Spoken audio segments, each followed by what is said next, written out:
La parole est à Madame Lamia El Haraj pour le groupe PEC pour 5 minutes maximum, s'il vous plaît. Merci beaucoup, Madame la maire.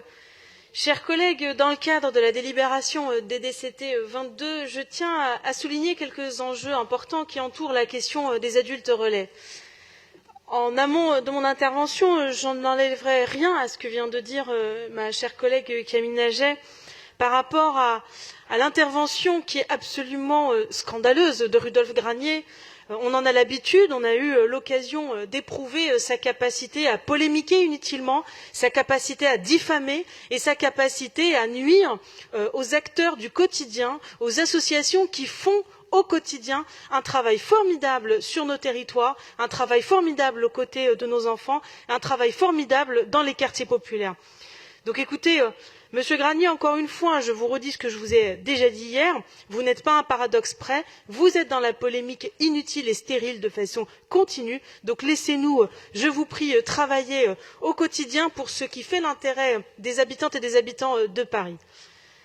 Comme vous le savez, les associations permettent le lien social dans nos quartiers, c'est ce qui est d'autant plus important que nous sommes, ça a été évoqué précédemment, au milieu d'une crise sanitaire, mais aussi au milieu d'une crise économique et sociale majeure. Mais apparemment, du côté du groupe Changer Paris, cette préoccupation-là n'a pas du tout l'air de faire écho à leurs considérations.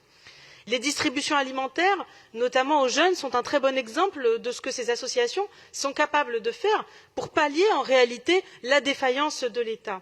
On pourrait aussi citer les accorderies, telles celles du Grand Belleville, qui permettent aux habitants d'un même quartier de lutter ensemble contre la pauvreté et la précarité en s'échangeant des services solidaires, permettant ainsi également d'améliorer le lien social. Une autre association citée dans cette délibération pour être subventionnée par la ville dans le cadre de ces contrats adultes relais, c'est l'association Stratagème qui propose, elle, dans le cœur du 20e arrondissement, d'utiliser le jeu de société comme un outil permettant l'envie d'être ensemble, la mixité sociale ou tout simplement la convivialité. J'aurais pu en citer beaucoup d'autres, évidemment, tels qu'Archipélia, Soleil Blaise, ou encore les médiatrices et médiateurs du 20e, ces associations qui font tout un travail formidable et qui convient de mettre en avant ici, bien loin des polémiques stériles et des diffamations qu'on a pu entendre précédemment.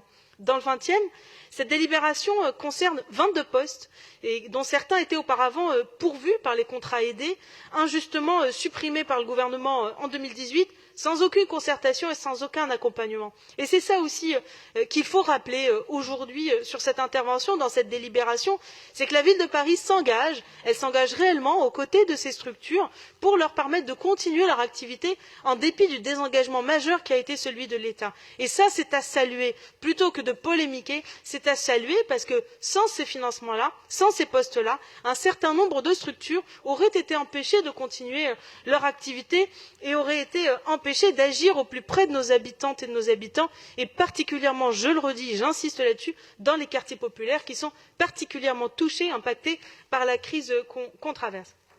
Donc, le choix que nous faisons du côté de la ville de Paris, c'est le choix inverse, c'est celui d'aider les associations en les subventionnant, et on ne peut que s'en féliciter.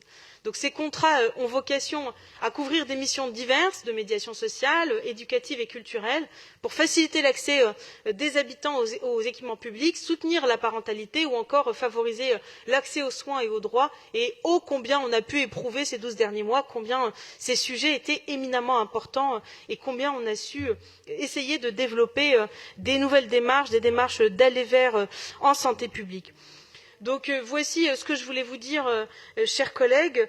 Donc soutenir cette délibération, c'est soutenir notre tissu associatif dans son intégralité, soutenir la liberté d'association et non pas pointer du doigt sur la base de calomnies certaines associations qui déplaisent à Monsieur Granier. Je vous remercie. Je vous remercie.